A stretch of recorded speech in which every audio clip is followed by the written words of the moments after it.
Joining me now with more in this Sunday Morning Futures exclusive is National Security Advisor Michael Waltz. Michael, it's good to have you this morning. Welcome.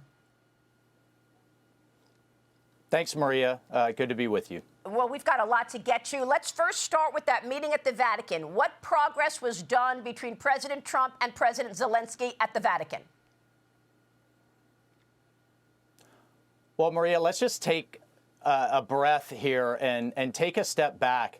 How iconic that setting, that scene, that meeting is going to go down in the history books for President Trump to be a president of peace, to be talking peace and diplomacy in the Vatican, of all places, just before we were able to walk out and the president sat with world leaders, people of all faiths, hundreds of thousands in the crowd. And the thing he was determined to do was to talk to Zelensky face to face and talk about how we're going to get the largest land war in Europe to an end.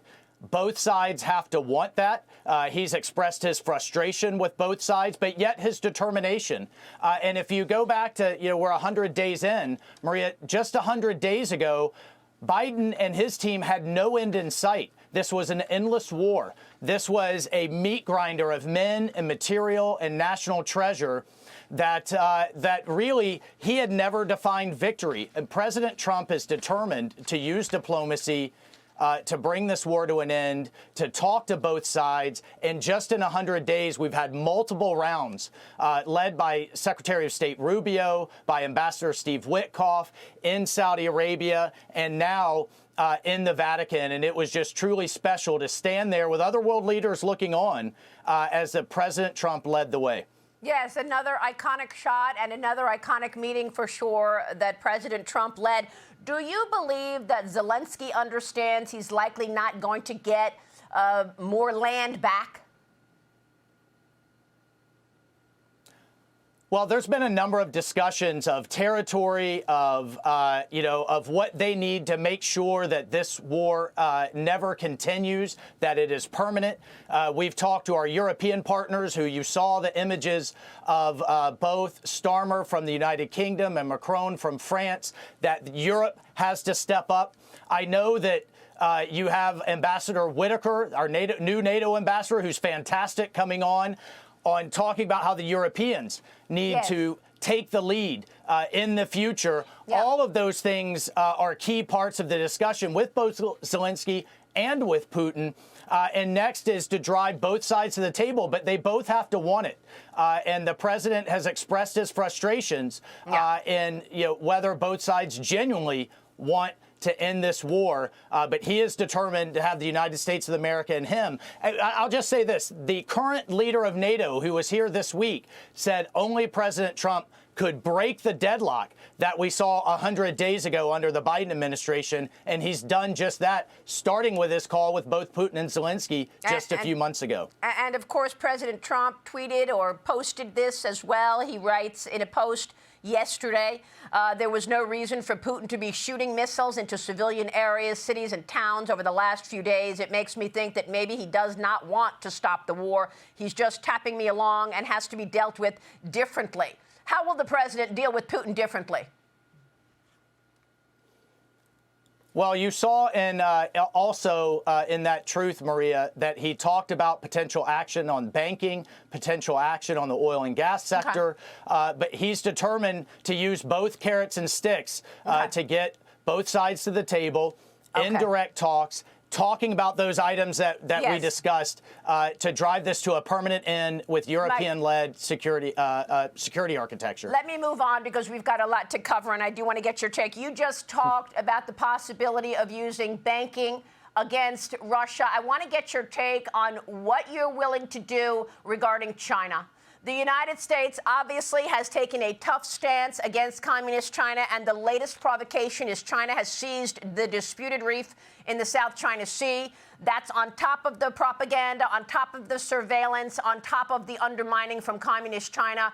Will you pull any financial or economic levers, including yanking stocks from U.S. exchanges that are Chinese companies that are tied to the Chinese military? Well, Maria, I'm not going to get ahead of our amazing economic team led by Secretary Bessent, Ambassador Greer, Lutnick, and others. But look, here's what the president's determined to do, and I'm looking at this from a national security standpoint. We have to bring our supply chains home. We saw even cheap items like masks, gowns, and gloves, if they're made abroad and not made here, become a national security issue. We have to have clean supply chains for our military equipment. Everything from manufacturing to shipbuilding, which he just had a fantastic executive order on, to critical minerals, as you mentioned, to chips, AI, quantum. If we can't have them here in the United States, which is absolutely the preference, we have to have access through our allies or even right here in our Western Hemisphere.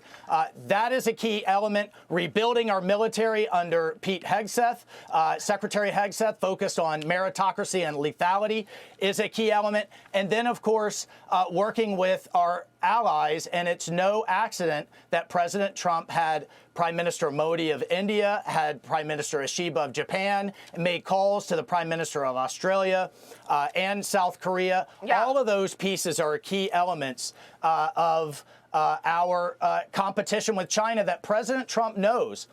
We have to win through our markets, and we have to win through our strong economy. Is the Ukraine and that's deal how you avoid any conflict. Is the Ukraine rare earth minerals deal going to get done? Oh, the Ukraine deal is going to get done. The negotiators were working hard over the weekend.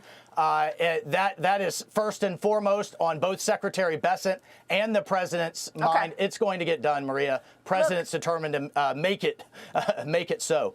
Mike, let me just ask you about Pete Hegseth and the Defense Department. Can you do this in what appears to be a chaotic, weakened Defense Department? Pete Hegseth, of course, our Defense Secretary, has been threatening polygraph tests. He's been firing people who we thought were his allies. What is the state of affairs at the Defense Department right now? Maria, I introduced Secretary Hegseth at his hearing. I've known him for years. You know what?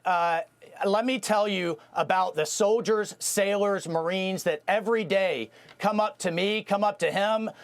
We just had wounded warriors in the office with the president that say, thank God for Secretary Hegseth. Thank God for President Trump as commander-in-chief. Just 100 days ago, we were more worried about DEI and climate change nonsense. Now we're focused on lethality and winning. That's been, in just over 3 months, the change. And what we owe is the best equipment that is on time, on budget, and lethal to those soldiers and sailors. I'll tell you, a Pentagon that was chaotic was one that had a defense secretary that disappeared for 2 weeks just last year, and nobody knew about it. Pete is leading from the front. He is leading the charge, and he has no tolerance for leaking. How's he going to replace all those people so fast? This is a media narrative that we are going to power through. What's that? How's he going to replace all of those people so fast? Maria, there's 20,000 people in the Pentagon. There is a record amount of generals. And the other piece there is accountability. We have had several general officers that weren't getting the job done and admirals get fired and get replaced, including our great new chairman, Raisin Kane, who I just talked to last night. That's what that Pentagon needs. No one ever gets fired. There's never a sense of accountability. Now there is, and whether it's leaks or not getting the job done or failures in terms of procurement, acquisition, now you have a leader that's in charge, and I couldn't be prouder of Pete Hegseth. I know that you have talked about China being the long-term threat, but short-term, it's Iran, isn't it? Well, let's look at what the president has said. He has been crystal clear, no nukes, and he prefers a deal. And he prefers a Middle East that we saw in his first term getting back to the Abraham Accord. So border secure, getting the Middle East back to peace, ending the largest land war in Europe, and competing with China in a very strong and tough way. Absolutely. That's what we're seeing in the first 100 days. all of that getting done, and it's been an honor to be a part of it. Yeah, I mean, we know that last month 3 people tried to cross the border versus 4,000 a year ago. We 99% reduction. Yeah, exactly. We know that is the president's and taking on the cartels and success kicking in the first 100 days. It's great to see you this morning, sir. Thank you. National Security Advisor Michael Waltz. Thank you, sir. Hey, it's Will Cain. Click here to subscribe to the Fox News channel on YouTube. It's the best way to get our latest interviews and highlights. And click to subscribe to the Will Cain podcast for full episodes right now.